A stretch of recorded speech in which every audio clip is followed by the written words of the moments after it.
Iliyab, nagbabag at nag-aalab ng mga kaganapan sa kasulok-sulukan ng Kalakang Maynila sa loob ng ating bansa at saan mang dako ng mundo. Naglalagablab! Katatampukan ng mga pambihirang kaganapan na bumabandera sa mga police blotters, mga kulay dugong pangyayari na nakakagimbang at mga nakakatawang pansing eksena na tiyak na pag-uusapan. Naglalagablab! At narito na ang naglalagablab na mga balita sa DZXL 558! Naglalagablab sa 558! Diretso tayo sa mga balita sa alam po ni Weng de la Peña. Mga kasama ako pa rin si Buddy Oberas. Unahin natin sa Pasig. Meron pong bangkay na lalaki natagpuan sa may kahabaan ng C6 sakop ito ng barangay Pinagbuhatan, malapit sa tulay na nagdudugtong sa Pasig at Taguig. Sa ulat, nakasuot ang lalaki ng sweatshirt at shorts na itim. Tinatay na sa 20 hanggang 21 anyos ang edad dito.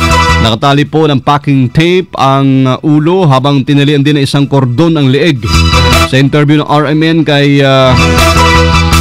Batas ng Syudad Enforcement Office o Biseo Officer Cedric Meking, kinumpirma niya ang pasado alas 3 kaninang madaling araw nang marinig po nila ang 3 putok ng baril. Hindi naman kami agad-agad na tumingin at baka mamaya nandun pa yung mga tao na umano sa kanya. Nakalipas na may ilang minuto, saka lang namin na sinilip yung kung tao talaga nalaglag doon. Nakita nga po namin, nakasabit siya sa may mga kangkong na dyan. Doon siya na nalaglag at yun, nag-request kami ng fireboat, yung rescue ng Bambang para kumuha sa kanya. Patuloy pa rin inaalam ng mga investigador ng PNP Pasig ang pagkakakilala ng biktima. Naglalagablab na mga balita! Meron pong engineer natangay naman ng motorsiklo, mga kasama. May balita si Silvestre Labay. Rambo, ilabay mo. Sa pilitang tinangay ng 4 armadong kalalakihan ang motorsiklo ng isang engineer sa Quezon City, kinilala ang biktima na dumulog sa Station 10 ng QCPD na si Darwin Hindan, 34 anyos, residente ng Felix Manalo Street sa Barangay Pinagkaisahan, Quezon City. Base sa salaysay ng biktima kay Police Superintendent Lemuel Obon, ang Station 10 Commander, sakay siya ng kanyang motorsiklo na kulay itim na Mio Shield 1 na for registration lamang at binabagtas ang kahabaan ng F. Manalo Street ng biglang tabihan kaninang pasado alas 4 ng madaling araw ng dalawang motorsiklo lulan ang 4 na mga sospek. Tinutukan ng baril ang biktima pagkatapos ay sa pilitang tinangay ang kanyang motorsiklo. Tumakas ng hindi pa malamang direksyon ng mga sospek. Inaalam na ng pulisya kung sino at anong grupo ang 4 na armadong kalalakihan na tumangay ng motorsiklo ng isang engineero. Kasama mo sa Quezon City para sa DZXL 558. Ako si Silvestre Labay, Tata, RMN. Naglalagablab na mga balita! Samantala sa Quezon City, mga kasama, naaresto naman ang mga tauhan ng QCPD Station 10 yung dalawang pick-up girl matapos mambiktima ng isang construction worker. Kinilala ang mga suspect na sina Cyrene Valderrama, 29 anyos, taga Santa Clara Norte, Pila, Laguna, at Arian Moreno, 23 anyos, residente ng Santo Tomas, Batangas. Sa salaysay ng biktima si Jerry Mercene, siya ay 32 anyos, residente ng Barangay Llano, Novaliches. Kumuha daw siya sa may footbridge dyan sa Aurora Boulevard, kanto ng EDSA ng dalawang girl. At mag-check-in sila sa isang apartel. Tinangay ng mga ito ang wallet niya na may lamang 4,500 at mga IDs. Agad pong nagsagawa ng follow-up operation ng otoridad matapos dumulog ang biktima kung saan mabilis din namang na-pick up yung dalawang girls.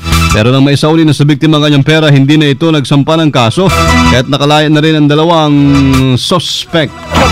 Sa 558 DZXL Ulat Palaro. Sports muna tayo, mga kasama.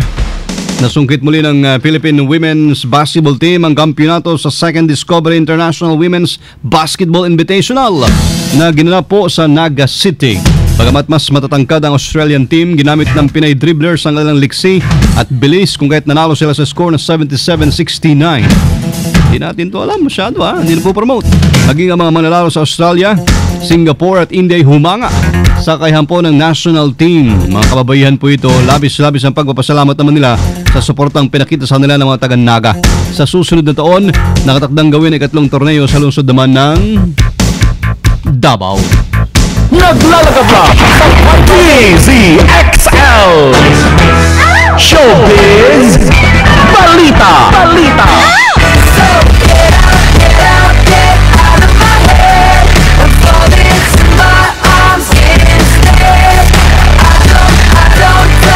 Wala po si Loli. Meron dito si Miss Candy. Morning, Miss Candy. Good morning, Papalicious Body. Good morning sa lahat ng ating mga friendship, mga ka-tribe at mga ka-chatters. Good morning, everyone. Etong ating showbiz for today. Abay, nawala na raw ng gana sa relasyon ang celebrity politician na si Chari Pineda sa kanyang non-showbiz jowa Wits. Actually, ano niya na ito, fiancé niya ni. Nakatakda na nga raw silang magpakasal. Kaya lang, parang wala na raw kasalang magaganap sa Valenzuela Councilor dahil sa kawalan ng interes. Biglang naglahong parang bula ang kanyang pagmamahal sa kanyang non-showbiz jowa. At bagamat engaged na ito, napag-alamang hindi sila para sa isa't isa, doon niya na-realize na mabuting tuldukan na natin ang ating 3 taong relasyon bago pa man tayo tuluyang matalis sa isa't isa. At least na na-realize niya kasi aminado naman din siya na hindi pa siya emotionally at saka financially ready. Kaya ganon. At saka haba ang nila, age gap nila. 10 years. 10 years pagitan. 22, 32. Wow, si Chari, ikaw talaga dyan. Bakit? Si Chari Pineda. Bakit? Si Chari. Siya yung umatras dun sa pagpapakasal dun sa kanyang non-showbiz jowa. Ay, papakilala ko siya mamaya sa'yo. Pinsan siya ni Jeneline Mercado. Ayun, nosing mo na. Salamat sa Wikipedia. Live na live. Oh, live na live yan. Si Anwayne, hello. Hi. Hello, Anwayne. Good morning. Engineer ABN 41,000. Wow. Thank you. Hi, Engineer. Dami mong pera, 41,000. 41,000. Parang ano ba yan? Yung katumbas ba yan dito ng Forex? Ganun na. Last year ng July sila nagkaroon ng proposal at sa eroplano raw ito nangyari. Aba! Sa Hong Kong. Kaya naman talaga naman ang eksena bonggang-bonggat naging usap-usapan yung kanilang wedding proposal. Kaya lang, ngayon wala nang kasalang mangyayari dahil na-realize si Chari na hindi pa siya ready. Ayun. At least na-realize siya habang maaga pa. So, hindi na magkakaroon ng annulment and everything. Tama. She's living on a jet plane na. Di bali, mag-focus ka na lang muna dyan sa pagiging konsyal. Konsyala siya ngayon. Oo. Ang bata pa niya, nakakatuwa. Ilan taon ba yan? 22. 22. 22. Naging SK chairman din siya. Di ba? Why not? Kasing edad rin niya lang. Ni PB. Kasi edad mo lang PB. Ito, pwedeng konsyala. Pwede, no? Ba't ganun ang gaganda ng mga konsyala sa Valenzuela? Oo nga.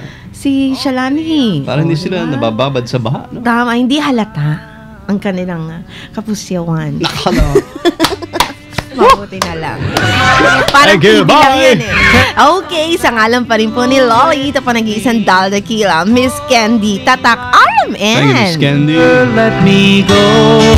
Hindi gasgas, hindi umatras, medyo madulas. Ito ang balitang panghimag. Dito na si Pavy, mga kasama. Good morning mga kasama. Kung yun, usapang hiwalayan. Ito naman sa akin, usapang kasalan. Aba! Masaya tayo.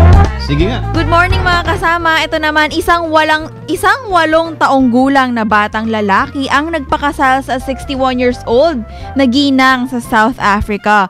Pinagbuklod ng seremonya ang bata na si Sanel Masilela at Helen Shabangu. Paliwanag ng pamilya Masilela na nagpakasal ang kanilang anak dahil nagpakita sa panaginip ang kanyang lolo at sinabing nararapat na umano itong magpakasal. Ayon pa sa kanila, hindi naman legal ang naturang kasalan at isa lamang itong ritual upang mapasaya ang kanilang ninuno. Binayaran nila si Helen ng 500 pounds at gumastos ng 1,000 pounds para maisakatuparan ang kasalan na ito. Game naman ang bata na nakipagpalitan pa ng singsing at nakapaghalikan pa kay Helen sa harap ng 100 bisita. Sayang selebrasyon. Masayang celebration yan, baby. At yan po ang balitang panghimagas kung DZXL Sinmunchong Sin Washer Phoebe Tatak Armen. Thanks, baby. Naglalagablab na mga balita. Panawagan lang mga kasama, baka sakali po na nakikita nyo ang lola na ito. Ayan, opo. Missing si Lola Nena. Huli po siya nakita nung Sabado ng umaga. At kung sakali po lamang na... Asan ba yung camera ko? Ito pala, ayan. Baka po namumukhaan nyo at nakikita nyo o kinukup nyo si Lola Nena na huli nakita nung Sabado ng umaga. Augustine pa pala. Sus Mario, kala ko last Saturday lang. Pakicontact na lang po at ipagbigay namin sa 794-0371 o sa cellphone number na 0947-270-9295.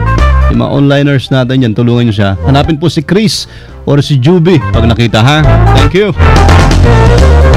Naglalagablab na mga balita.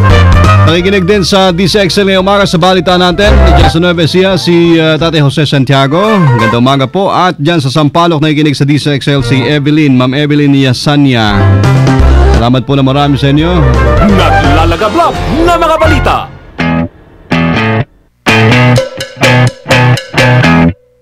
Diretso pong mga naglalagablab na balitang Tatak RMN. Napakinggan muli mga kasama ngayon pong maulan pa rin. Umaga po na Martes, August 27, 2013. Kasama nyo sa serbisyo publiko. Traffic para sa inyo, mabilis lamang to. DZXL Ulan Palaro. Anong palaro? Traffic tayo. DZXL Ulan Trafiko. Morning, Rambo.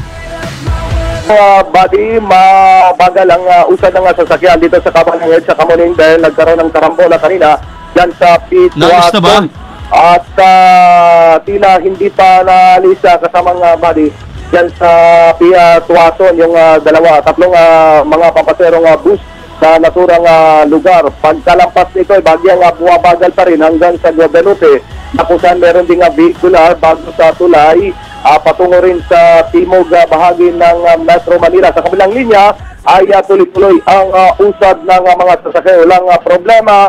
Nagbahagyang nagkaroon ng mga problema pagdating sa Mega Q-Mart. Moto!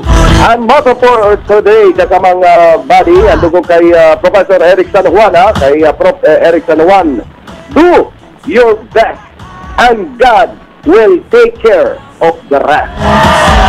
Tagalogs! Sa Tagalog, kasamang body, gawin mo ang iyong makakaya. Ang Diyos na ang bahala sa mga bagay na hindi mo kaya. Amen! Thank you, Rambo! Thank you, kasamang body, kasama mo sa kahaba ng EDSA Silvestre